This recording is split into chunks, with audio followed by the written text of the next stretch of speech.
Assalamualaikum warahmatullahi wabarakatuh.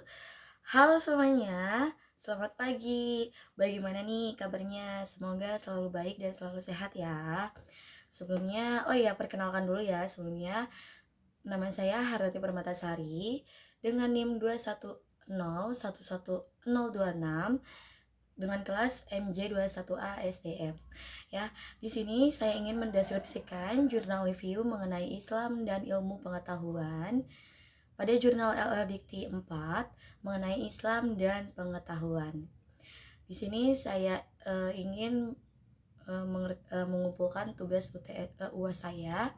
Jadi mohon ya disimak baik-baik dan jangan lupa kalau kalian suka jangan lupa di like dan jangan lupa di share juga ya guys.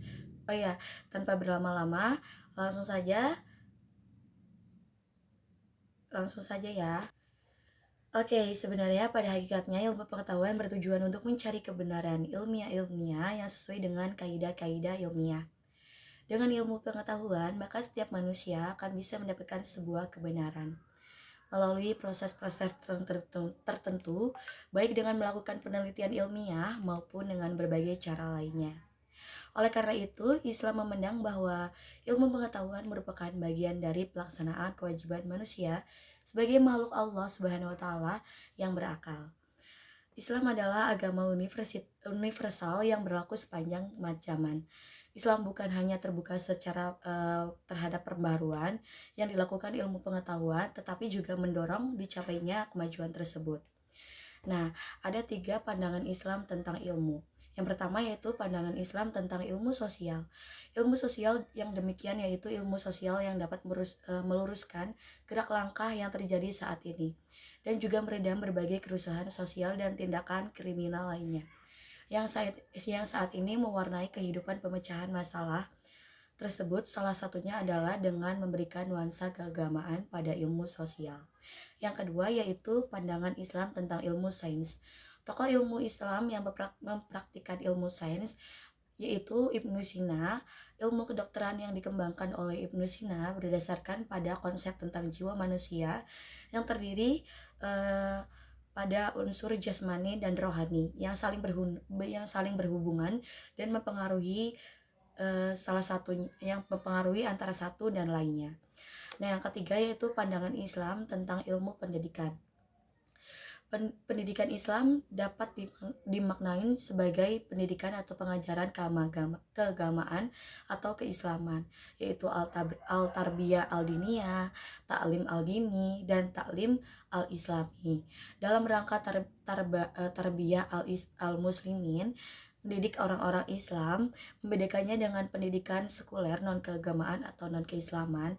Misalnya pada sistem pendidikan madrasah diniyah, sekolah agama sore yang didirikan sebagai wahana penggalian atau kajian dan penguasaan ilmu-ilmu keagamaan serta pengalaman ajaran agama Islam bagi peserta didik muslim yang pada pagi harinya sedang menempuh pendidikan atau sekolah sekuler yang didirikan oleh pemerintah.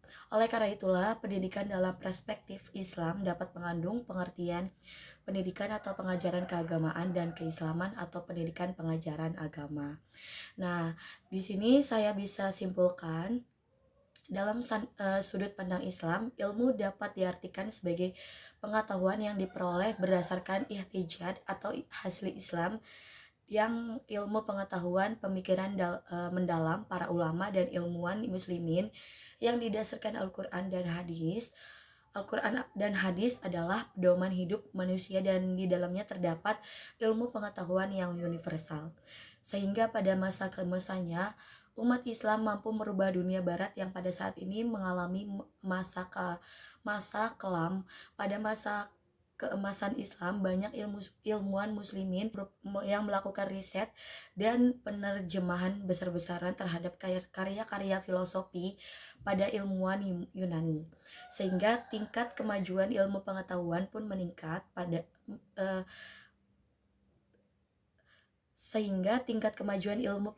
pun meningkat pesat kala itu. Dan karena semua fakta tersebut, tidak bisa dipungkiri bahwa Islam juga ikut andil dalam perkembangan ilmu pengetahuan di dunia.